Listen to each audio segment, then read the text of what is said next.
And then it's how's your day going? So thank you, George, for setting up the recording. My name is Teresa Alameen, and I'm the Advancing Human Rights Committee Chair. I live in Columbus, Georgia, and I'm in the Fannie Lou Hamer branch. We celebrated our 3rd anniversary in March of this year. And I'm having a great day. My primary organization is the Southern Anti-Racism Network. And we're celebrating our 25th anniversary. And we printed these beautiful program booklets. And the original quote I got from Staples was $832. And for 60 booklets. And after I spoke with the wonderful Sister Aaliyah, the copy and print manager in the Atlanta Midtown store, she dropped the price to $400 plus tax. So I'm having a great day to get half off some program booklets that are just going to be beautiful, and I can pick them up tomorrow. So that's how my day is going. So if Anne could introduce herself, and then Lydia, and then Claudia, and then George, in that order. So Anne, if you could just model what I did in introducing yourself. Thank you. I'm Ann Hoiberg, and I'm trying to get the San Diego branch up and alive again. So we're really working on that here in San Diego. Today, I had an exciting time reading the newspaper, and there was an article about seals, Navy SEALs. And I did a lot of research on the SEALs, and I learned that another part of the Navy also is buying a vehicle for $5.2 million each. So I am appalled at what's going on in the military. So I'm really eager to become more involved in ending militarism and getting us back on track to pursuing peace everywhere. Beautiful, Anne. Thank you. That was a motivating message. So now can we do Lydia?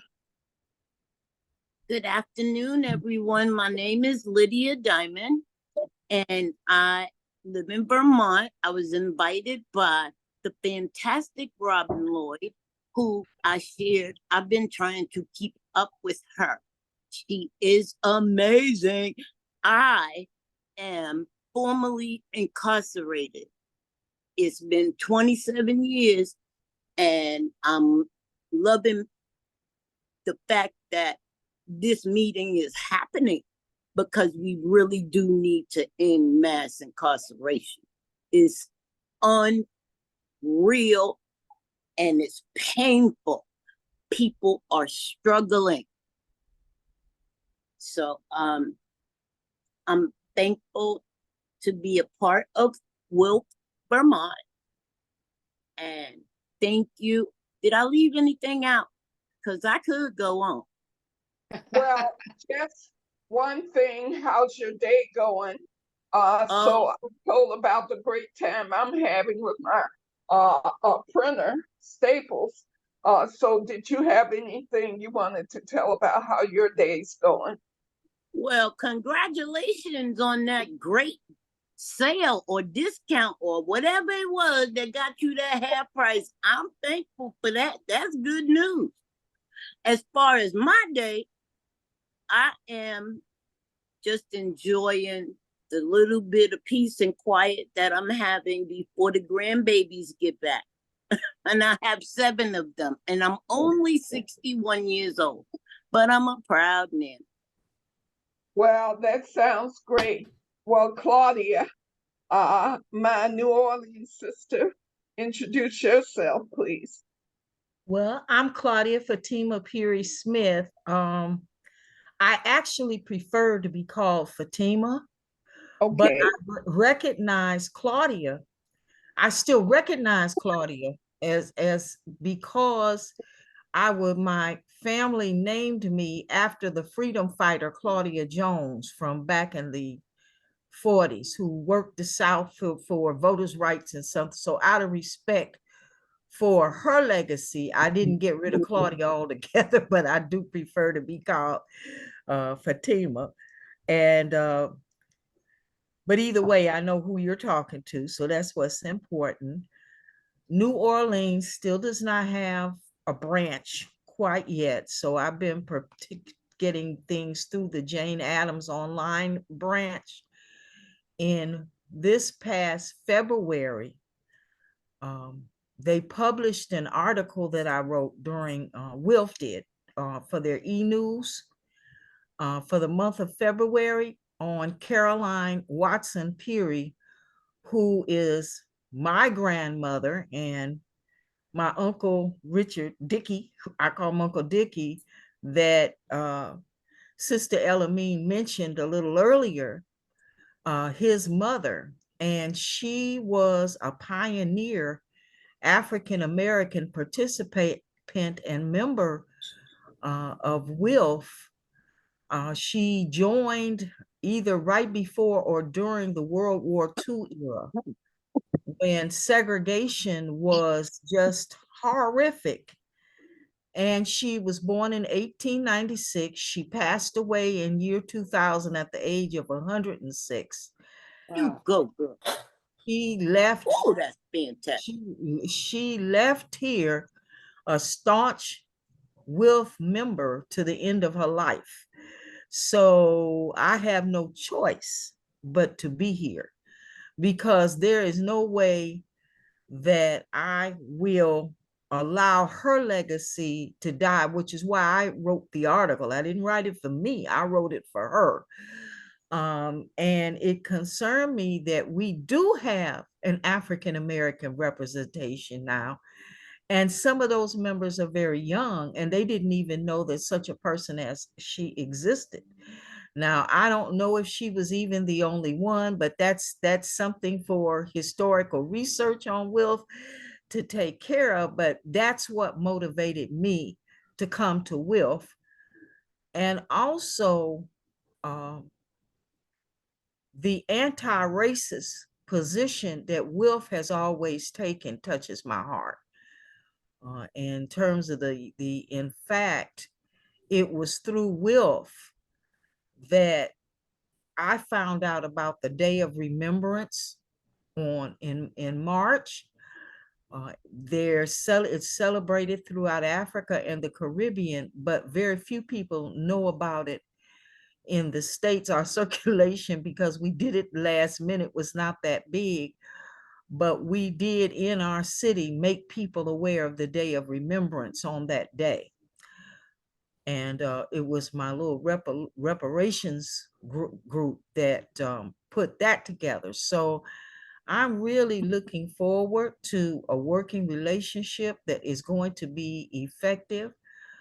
Reparations is not about sending some hustler a check or putting them in charge of a program. That's not what that's about.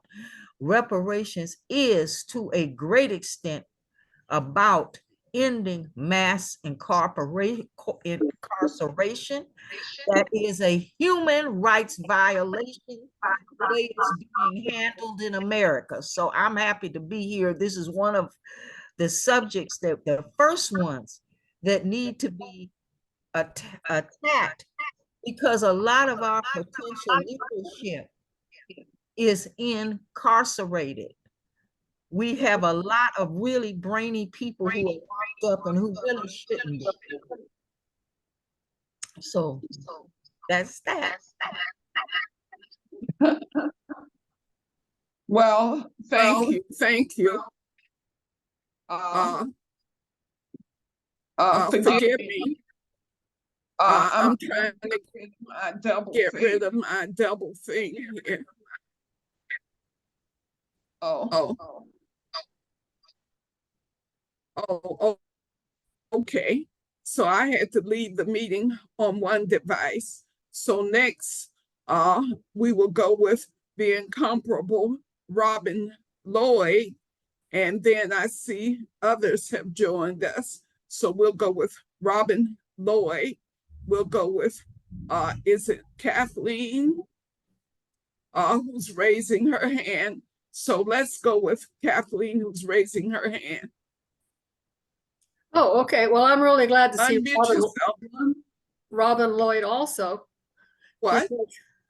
Because, back in 2014 and 2015, our Boulder Wilf group put on a exhibition up at the Norland Library, CU University here, along with Andrew Violet, who helped us make all the posters. There's like 15 posters that we had on 2 walls by the east door on the 2nd floor of Norland Library, supposedly only for 6 months, but they kept us for 2 years. And I've had those stored in my basement ever since 2017. And I'm moving them out. Des Moines, the administrative chief of Wilf, whatever there, said they would take them. So you can put them up somewhere else. Will be 110th anniversary next year, after all. It's And what was taken it her about? forever to get me the exact address to get those posters reused again. Hopefully she'll get them to me this next week. She's only in the office from like Wednesday and Thursday. And of course, this is July 4th coming up. So I've been working on this for weeks because I need to downsize. Kathleen, we have no idea who you are. So if you could say what city you're from. I'm in Boulder, and- Colorado. I said the University of Colorado is where we had this exhibit way back when. So 10 you 10 live years in ago. Boulder? Yes. So And is our there a Wilf branch? group, Is there a branch in Boulder? we do not have a branch in Boulder anymore. After this, there were only 2 of us that are members of Wilf now. And so we're getting these posters mailed off to some other branch to use. So the rest of you in other branches know they're available if you'd like to exhibit them somewhere. And we wanted to thank Robin Lloyd again because she came and gave a presentation up in Boulder when we were doing that. So she was on the ground here. We donated our treasury when we disbanded like 8 years ago to the national office. So you guys got our money at that point, but there's still 2 of us that are active here in Boulder. And then we're trying to get this done and get these posters out and get more people to see them, because it was a wonderful exhibit of all the Nobel Peace Prize winners in Wilf and all the things that Wilf has done, over the Well, that sounds very exciting, Yeah. Kathleen. So to know those are and- out there and they'll be available to you.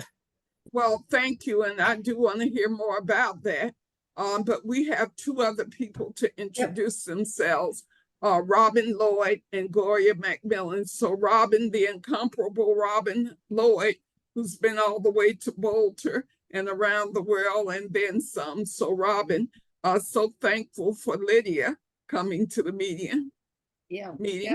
that was a great show in Colorado. I remember. So today it's been a beautiful day here in Burlington, Vermont. I'm part of Burlington, Vermont Wilf.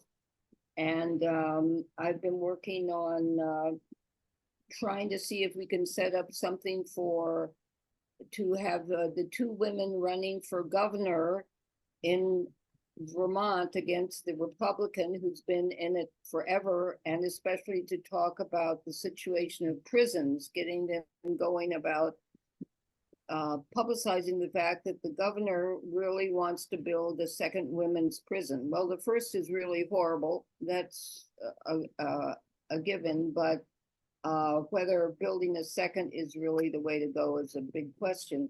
And also trying to set up something for Hiroshima, which is, as we know, is coming up on, it's unbelievable. We're already out of June now. We're in July, coming up August 6th. And normally we walk to the lake and so on. And I'm not quite sure where the energy is to do that, but I'm trying to get it together. Talking to the Buddhists. Well, that sounds wonderful. As usual, the Burlington, Vermont branch is shining.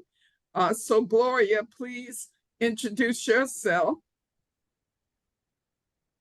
Gloria, unmute yourself.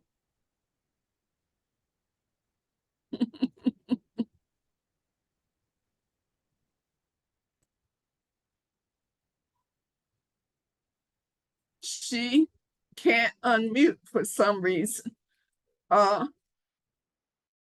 George, can you help with that? I can't. I'm not able to unmute people. I can only mute them.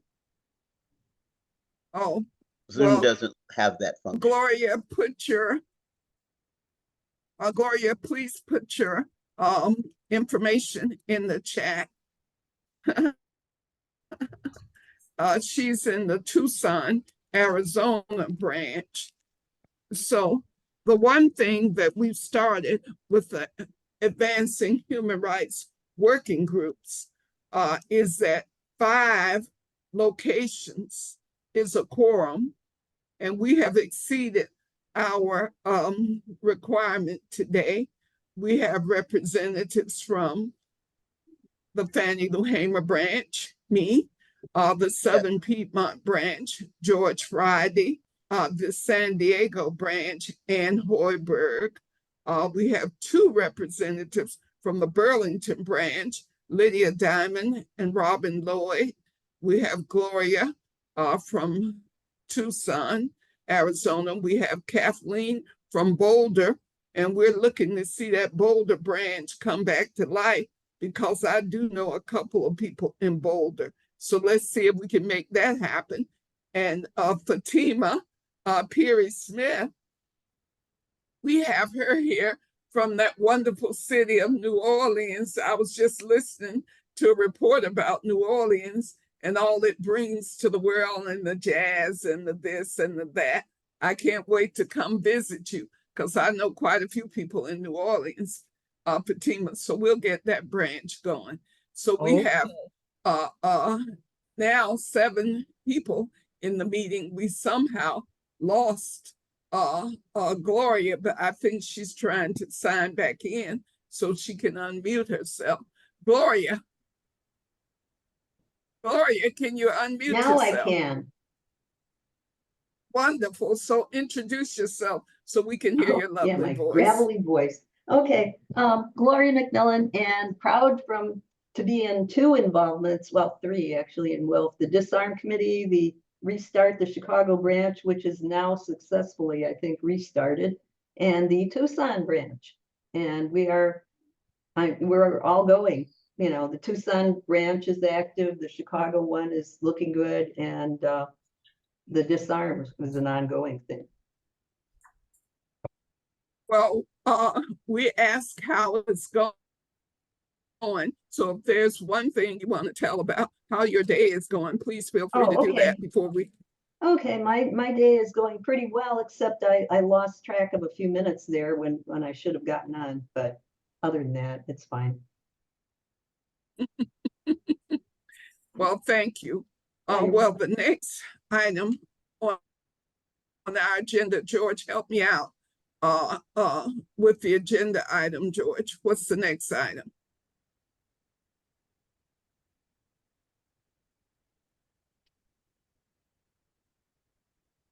Well, thank you, George.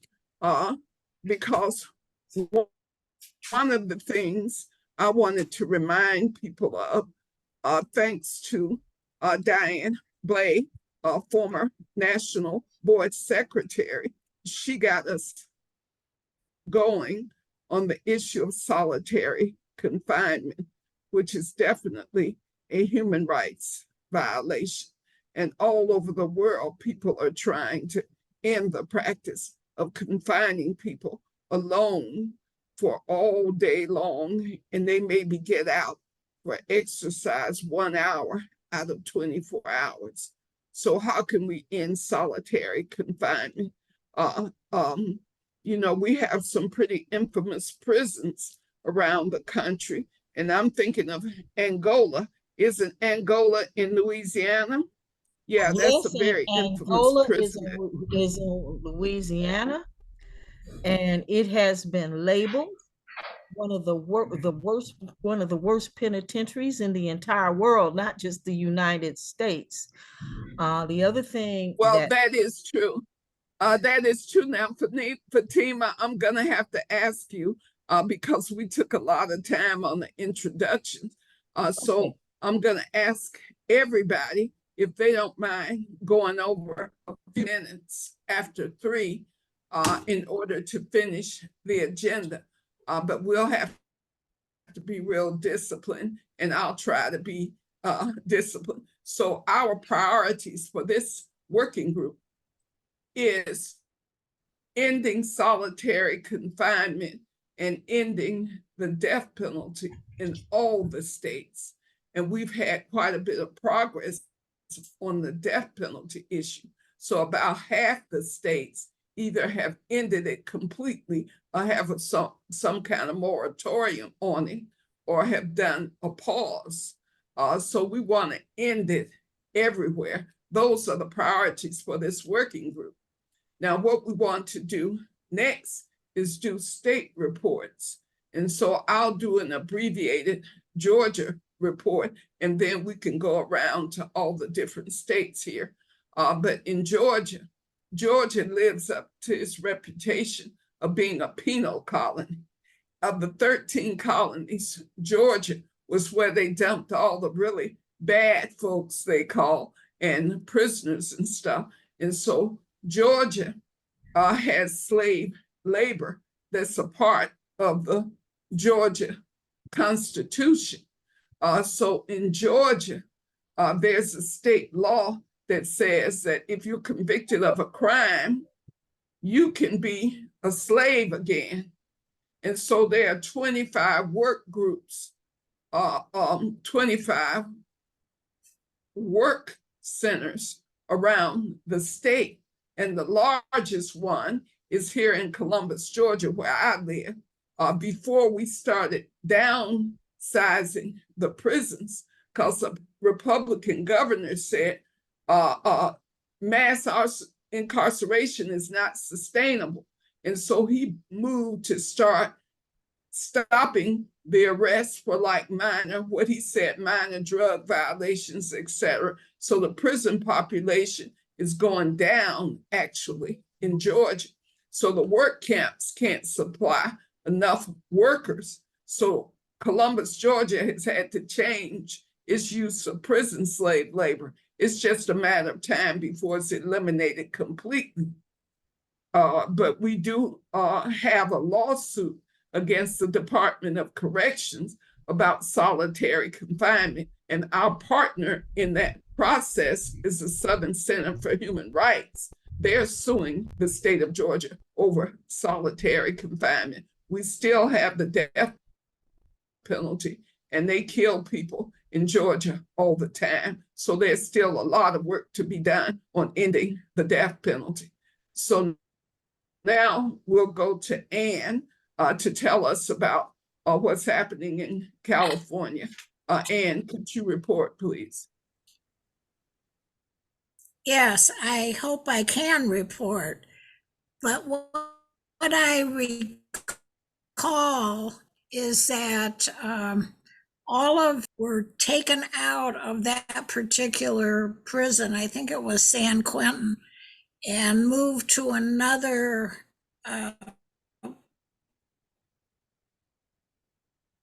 form of incarceration.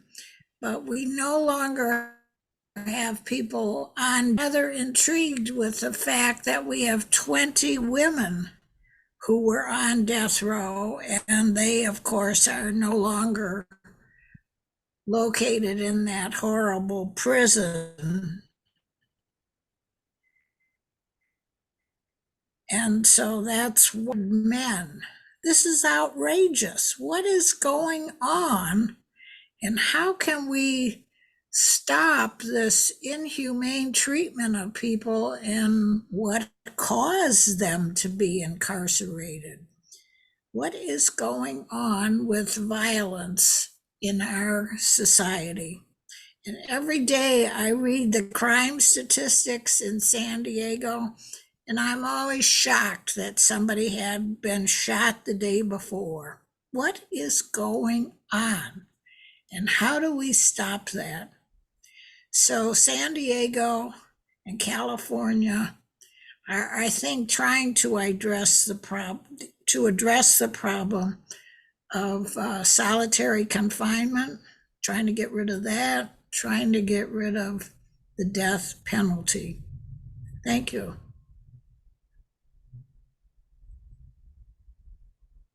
I should mention, I did go to a banquet on Thursday night, so I missed the debate, which was probably a good idea because who needs to be crying at night? But anyway, I did go to a Second Chance banquet, and that is an organization that helps people who have been incarcerated and come out of prison. And this particular group has really been promoting the education of during their incarceration, to try and get all of these individuals to receive their bachelor's degree. And the University of California at Irvine is working on this. And it was just an exciting evening to hear all the success stories of people who were formerly incarcerated and now well on the outside, doing quite well and getting education to these individuals. Thank you. Well, thank you, Anne. Love the Second Chance work that's being done around the country. And so now we're asking everybody to take 2 or 3 minutes to talk about what they know is going on in their states. So if we could go to Colorado, if you know what's going on with incarceration in Colorado, Kathleen, could you please report? Sorry, I don't really know all the statistics and what's happening there. I just know that the crime rate has soared and it's god awful. We're among the most violent of the city, states and cities now for car thefts and shootings, where we used to not have that problem at all. So what can I tell you? Sorry. Yeah, this is a strange time for violence. It is unbelievable. I keep track of the murder count in Georgia, and it's in Columbus, Georgia.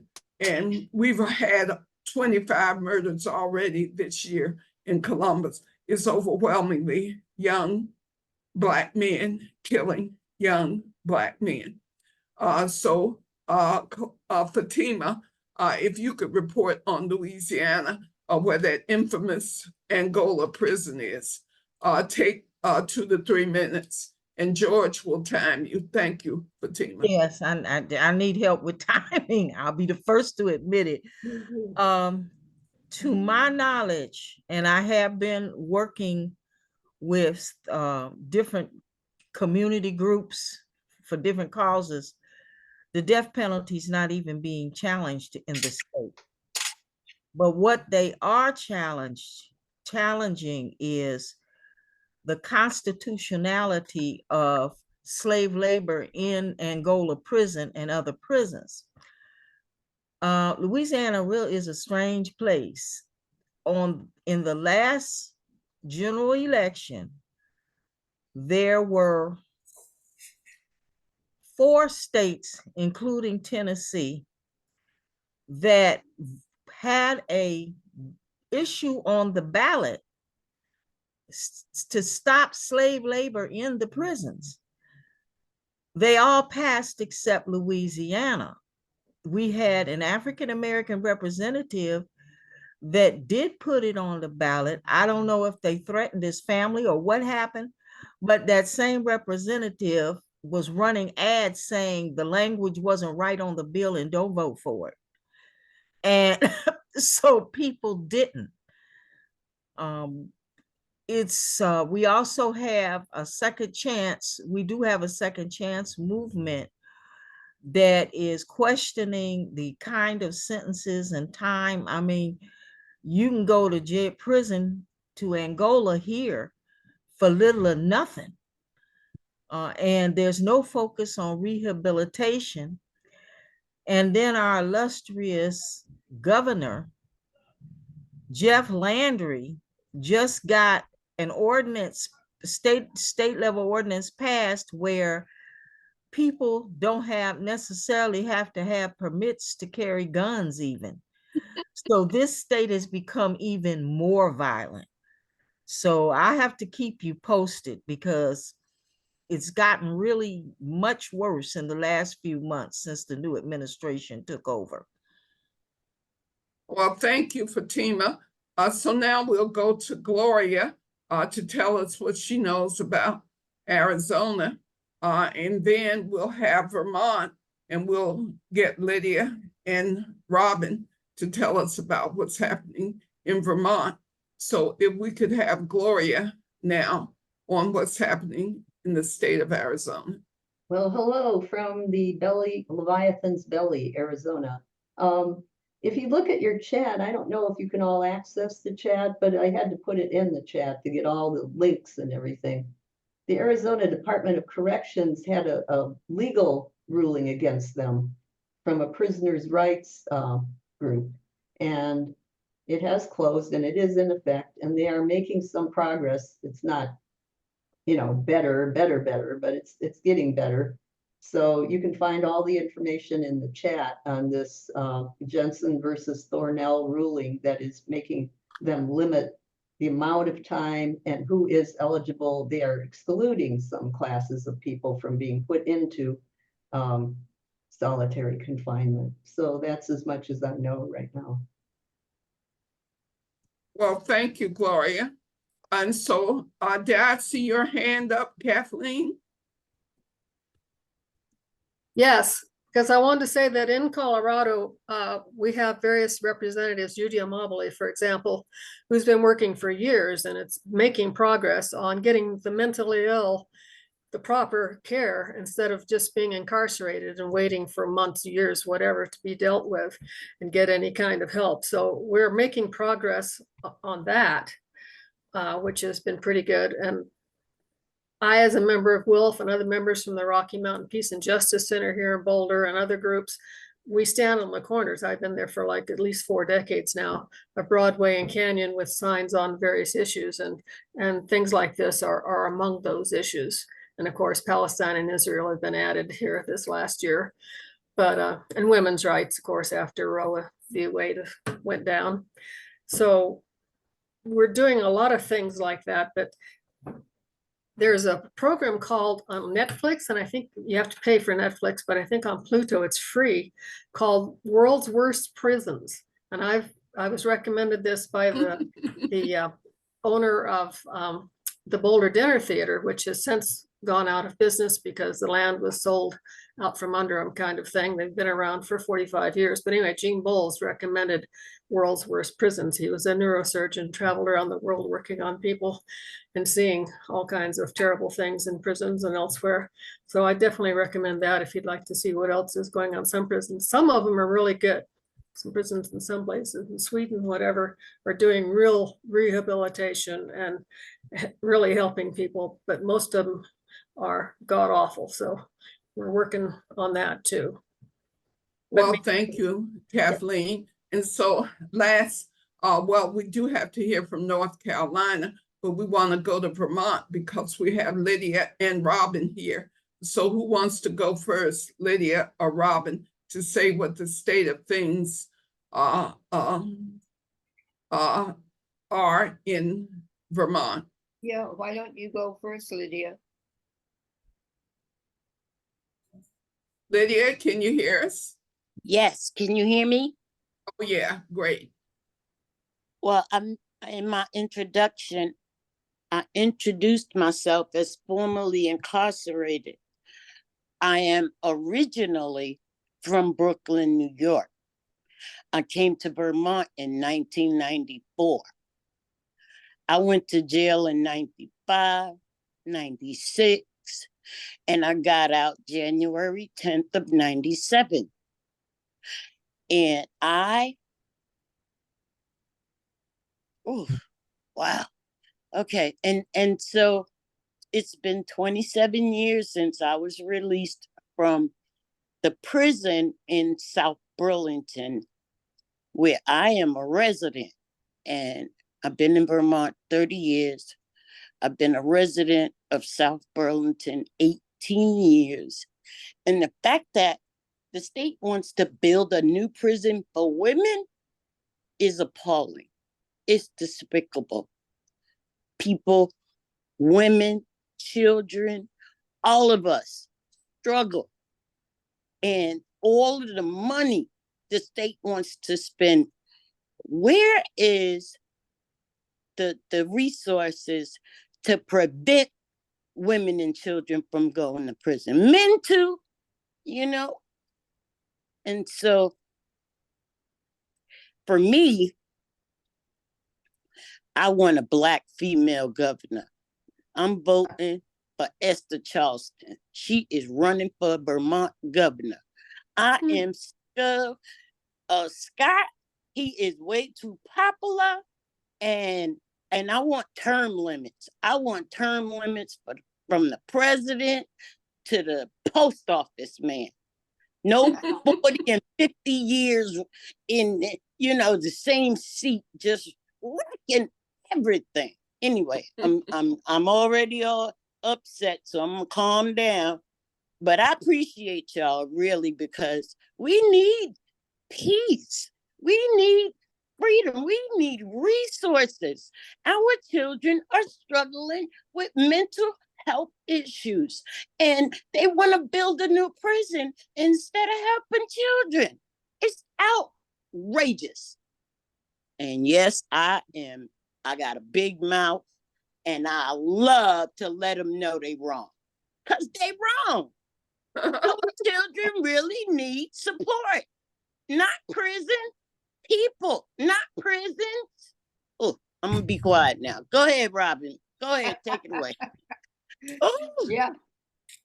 Let me just say that Lydia ran for city council in South Burlington against a lot of nice white lawyers, and they won, but she was there bringing up the issues, and I hope she'll be running more time. yes, Yeah, Robin. Thank you for that. So yeah, that was a good report. We have an active group here, Free Her Vermont, that's that we're allied with. There are really only 20 women who are in for murder, I think, in the Vermont prison. We only have one Vermont prison, of course, for women, and do we need to build a whole institution, a new institution to house the very few women that are actually should be incarcerated, because a lot of the others are there because of not having met bail, or because their husbands really were the ones running the drugs and they got caught up in it, and so on. We've had a couple of sessions with Russell Schultz, who I had never heard of before. He was, his father was a Black Panther, was arrested, was in solitary confinement for 20 years. And so I was really fascinated to try to get to know and understand his son, Russell Schultz III, who he and his partner live here in Vermont part-time. And so we had a meeting with him here at my house, and then there have been other meetings with Mike Africa, who's trying to raise money to buy the house that the MOVE campaign lived in Philadelphia back in the day. And so Mike gave a lecture recently. Were you there, Lydia? I kind of forget. You were there, yeah. Yes. So they're here spreading the word about the outrageous violation of human rights that happened to the people in the MOVE campaign, bombing a house and killing over 11 people. So we're kind of spreading the word about injustice here, right, Lydia? Yes. Oh, shoot. Yes, yes, yes. Wonderful, Lydia. Oh. And I'm so sorry. Thank I you. thought I was muted, but yes, Robin, absolutely. I was there, and I appreciate that, because my parents were Black Panthers, so I'm a child of the Black Panthers, and Oh, okay. Let me turn off the sound on this Zoom temporarily.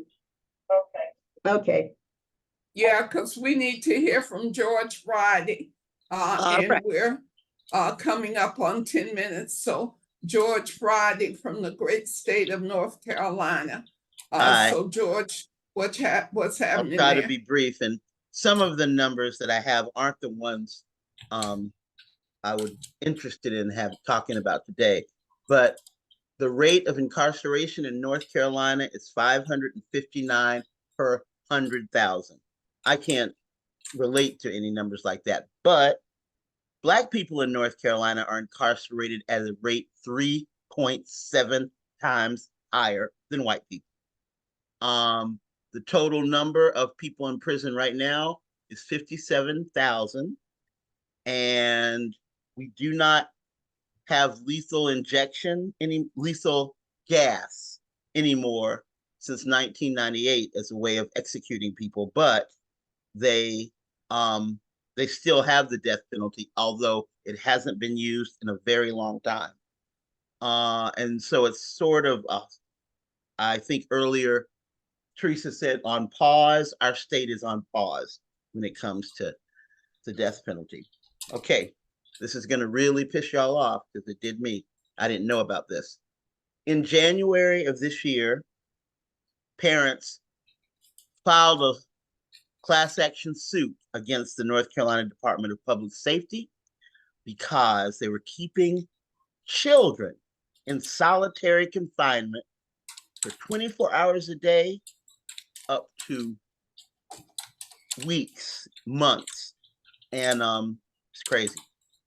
Children as young as 10 years old were in juvenile detention centers, and they weren't getting proper schooling.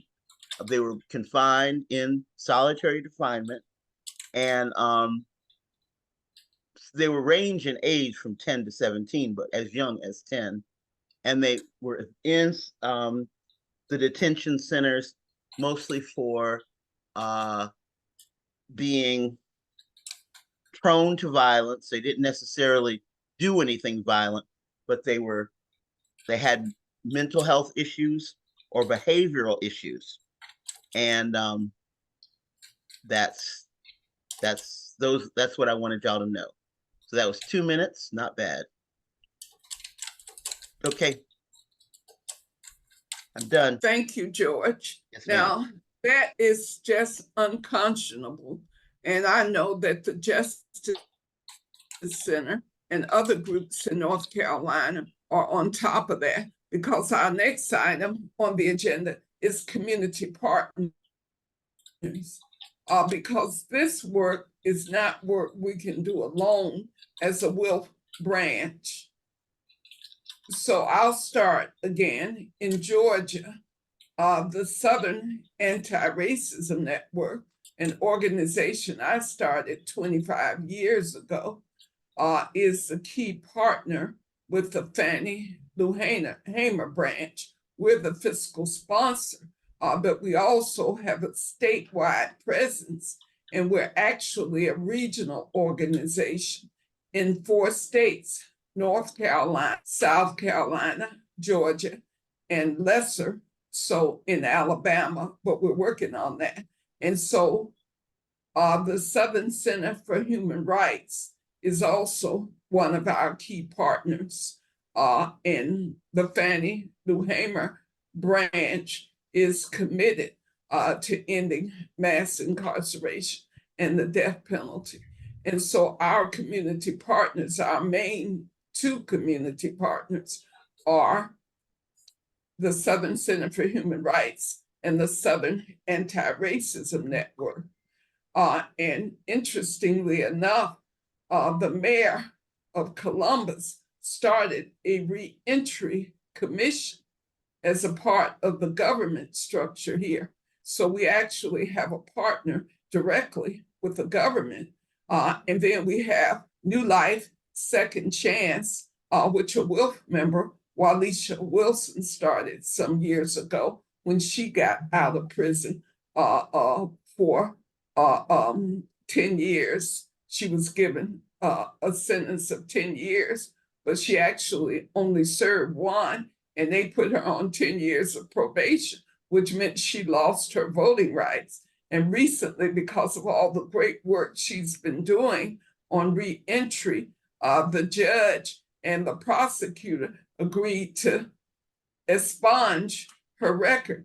So quite a few people. I got arrested once here in Columbus, and so expungement is a key activity that we have done. So I was amazing how easily the solicitor, because she dropped the charges as soon as I showed up in court, but I didn't realize that stuff stayed on your records even when the charges are dropped. And we did an expungement event with another partner organization, and I got my record expunged. And so that's another thing that we work on in addition to the issue of the incarceration, solitary confinement, etc. So the partners are the Southern Center for Human Rights, Southern Anti-Racism Network, the Columbus Consolidated Government, as well as New Life, Second Chance. Those are our community partners with the Fannie Lou Hamer branch. So, and are there any community organizations, whether you're starting to partner with them or not, that you know of that you could partner with? So we're talking about who you can partner with as well as who you're already partnering with. So we'll go with Anne, then Gloria, then Fatima, and then Lydia and Robin. And Kathleen, if you know of any organizations, I think you kind of mentioned something. But let's go with Anne. Anne, please. Thank you. Yes, Wilf is very interested. Our little group of Wilf is very interested in partnering with the Peace Resource Center. And we were invited to give a presentation about Wilf to the group, which I did. We're also tied in with the United Nations Association of San Diego. And they are somewhat interested in combining with some of our programs. So we'll see how that works out. But the Peace Resource Center is very interested in being a part of the newly reconstituted WILF here in San Diego. Thank you. Wonderful. So can we go with Fatima? Yes. What community partners? Well, I can't say that there's a formal partnership, but people here in New Orleans have been supporting the group in Baton Rouge that is calling for the reduction of time, these ridiculous amounts of time they give people for nonviolent offenses and whatnot.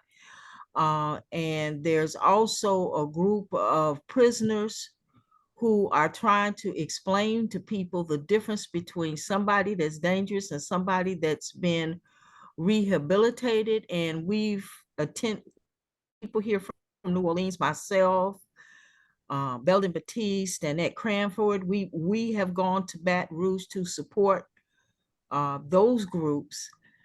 However, I foresee groups developing in New Orleans within the next few months, because again, our genius governor has decided that he's going to expand the ways that you can execute people. They're talking about not just talking about lethal injection, they're talking about bringing back the gas chamber here in Louisiana. Wow. And that's not setting well with people. And also people are, the shootings are terrible as they are in most urban areas. And this man is letting people walk around without a permit. Now, the law technically says, as he's put it together, that ex-offenders cannot have guns and blah blah blah. That we can't control who has a gun now. We don't know who's crazy and who isn't, who's violently crazy and who isn't. So that has a lot of people worried. So I really see mass incarceration and prison system policies becoming a blown up issue here in New Orleans during this election period, actually. Well, we do need to talk about potential partners. In terms of contacts that I have in New Orleans, because this agenda item is about community partners. So let's focus on who are the possible partners in your area. So if we could go to Lydia, because I know, given her experiences she talked about, she may know of some organizational community partners in the Burlington area. Can you unmute yourself, Lydia? What's going on? I see you punching at something. Can you unmute yourself, Lydia? Apparently she can't. Robin, I know you had mentioned some partners, and we had a speaker once at one of our meetings. So who are the potential partners in Vermont that you know about, Robin? Well, I think the strongest one is Free Her Vermont. It's led by a very strong, dynamic woman. And other than that, I don't have any contacts, but Lydia, maybe you do. Are you on now? She can't unmute herself for some There reason. Oh, there she is. There she is. Okay. Community partners, Lydia. Okay. Like Robin said, Free Her Vermont is part of the Council for Formerly Incarcerated Women and Girls.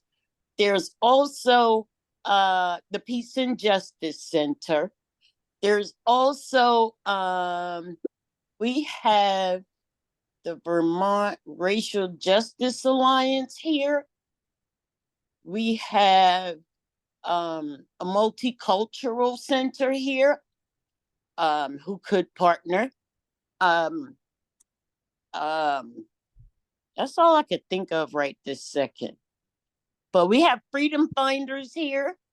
We have that's enough, right? That's a lot. That's a lot. That is really great, Lydia. Oh, Robin, you have outdone yourself with your recruit of Lydia. So George, you see how Lydia is the partner on the DEI work in the Burlington branch. You see it, don't you, George? I've already emailed Lydia with my phone number. Oh, good. All right now. That's right. Lydia's on the ball there. Gloria, what partners are in Tucson that you know of potentially? Okay, I'm gonna hit the button again, and it's all in chat. I spelled Tucson wrong. Anyway. Well, George, you'll be sure to save the chat. So We speak out loud because I have a hard time reading the chat. Okay, I'm trying. We partner with the American Friends Service Committee that has a very active prison reform wing here in Tucson and in Arizona. And I'm giving a little bit of background. They were very active during COVID and had a big digital event on criminal justice reform during that period, but they're active all the time. And Wilf in Tucson does co-sponsor things and works with them. That's pretty much what I know. Well, good. Well, Arizona, there's Phoenix, Arizona, and there's a branch there. So I would say in terms of state work, it would be good to collaborate with the other branch there. Yeah, that would be Barbara Taft. She's the one I think that's she is. And I'll have to talk to her. Yeah, definitely, because I'm sure she probably knows stuff. And for us, we have a Metro Atlanta branch, and Atlanta is the state capital. By the way, what's the state capital of Vermont? Montpelier. Montpelier. Montpelier. What's the state capital of Colorado? I can't hear you, Kathleen. Unmute yourself. Denver. Denver is the capital. And we know Sacramento is the capital of California. And I can never remember what's the capital of Louisiana. Is it Baton Rouge? Yes, ma'am. Baton Rouge. Oh, okay, great. And Atlanta is the capital in Georgia, and Raleigh is the capital in North Carolina. So, George, talk about the partners in North Carolina. Yes, well, we have the Second Chance Alliance and the North Carolina Justice Center. Also, death penalty, trying to remember the name, Alternatives to the Death Penalty. Oh, yeah. Another group. And can't remember. There's another group. There's a group in No Charlotte, More George. Death Row. That's it. No More Death Row. And George, you brought a group to one of our meetings that was based in Charlotte. I can't remember the name of it. Can you? That was the Second Chance Alliance, or Oh, yeah. well, thank you.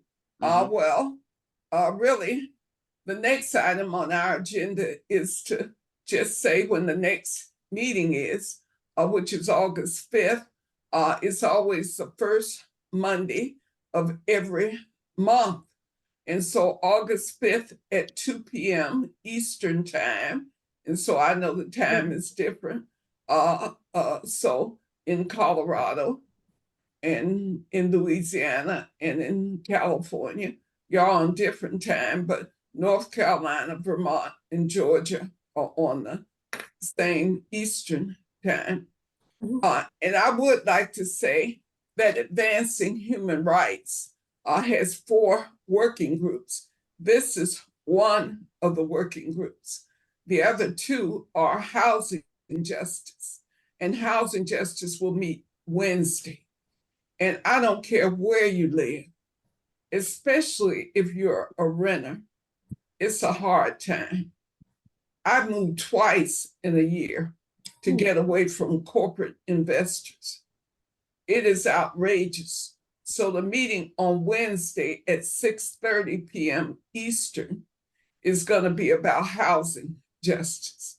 And we always meet on the first Wednesday of the month at 6:30 p.m. Eastern. And then the UN Decade Reparations Working Group, Fatima, I want you, Fatima, to take up the convening of that working group on the UN Decade Reparations. And I believe the next meeting, George, help me out. It's always the third Thursday at 6:30. So George, is that going to be the 18th of July? So that Fatima won't miss that, because Fatima is an expert on reparations. And she has been active with NCOBRA for years. And so I really want you to help me with that working group, Fatima. George. I'll be glad it is to. The 18th. Also, I also am interested in the housing committee because I am the tenant council president of my building, which is 200 units. And we're fighting some things, as you know, in the building. The tenant council was revived after 5 years. And also one more thing before we go, I forgot to mention this. We have 2 hands up, Fatima. I'm sorry. I need to get to the 2 hands. So let's hear from Gloria and then Kathleen. Okay. Before we wrap up. Hi, Gloria. Hello again, just briefly. We are working in the Restart Chicago branch group on our next Zoom, and it's going to be on environmental justice. And I have not heard much talk about that in this committee. And the poor, and especially people of color, are poisoned by toxins. I grew up in a town where, because we had so many people of color, I ended up in a Denver asthma hospital for a year. I lived in Denver, but in an asthma hospital. National Jewish Hospital, it was called. Anyway, so Okay, Gloria. Well, Gloria, Earth Democracy, the committee that Nancy Price convenes and chairs, is the committee for the environment. We have the 4 issues that we're dealing with, but there are issue committees for other things, and there's definitely a place for environment, and that is Earth Democracy, and George can tell you how to get in touch with Nancy Price. So Kathleen. George, yeah. I was just going to say that, yeah, environmentalism is also one of the main issues that we stand for on the corner every Saturday too. And we used to have a group of women in black, which is Israeli and Palestinian women that were working to try and, settle some issues there. But all these groups have kind of died in the last decade. Everybody's getting older and we can't seem to get any younger people involved. When the Palestinian, Hamas, et cetera, happened in October, we got a bunch of students from CU for a while, but that only lasted maybe a month. And nobody joined anything officially, whatever, or kept going. So any ideas on how to get the younger generation involved would be great and helpful. And I just want to say I was arrested once too. That was out at Rocky Flats in Nagasaki Day in '87. Doing a protest there, of course, and saying all the things about the leaks and the pollution around that area. And the next year, the US government flew in and found out that what we were saying was right and closed the place down, scraped it off and pretended it's not even there, turned it into a wildlife refuge. But all the studies have shown there's plutonium particles in all the water and the land and the plants and the animals. So do not take your grandchildren or anybody else out there to go walking like they're trying to do. Recently, they wanted to put a neat bike trail through there, trying to keep that stopped. So the issues just keep building and are multifaceted that we're all. Well, Kathleen, I hope you know that means you got to revive the Boulder branch. And so you can do it. And so we really do have to stop now because it's 3:12. Yep. And we usually have a hard stop at 3 p.m. So remember, George will send out the recording and George will send the chat.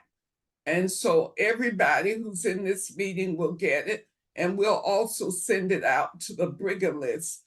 George, thank you so much for helping with the agenda. And thanks to all of you for coming. This has been one of our best ending mass incarceration and the death penalty meetings in a while, because we've had 8 people in it representing different states. And so it's just been great. Thank you so much. And the recording will get out. And Fatima, I'll be in touch with you about us collaborating around these different working groups because I do need help. Thank you. I'm convening 3 working groups right now, and that's just a bit too much. So thank you, everyone. And George, you can close us out because we all know how to get in touch with each other. And thanks to everyone for coming. Bye. Thank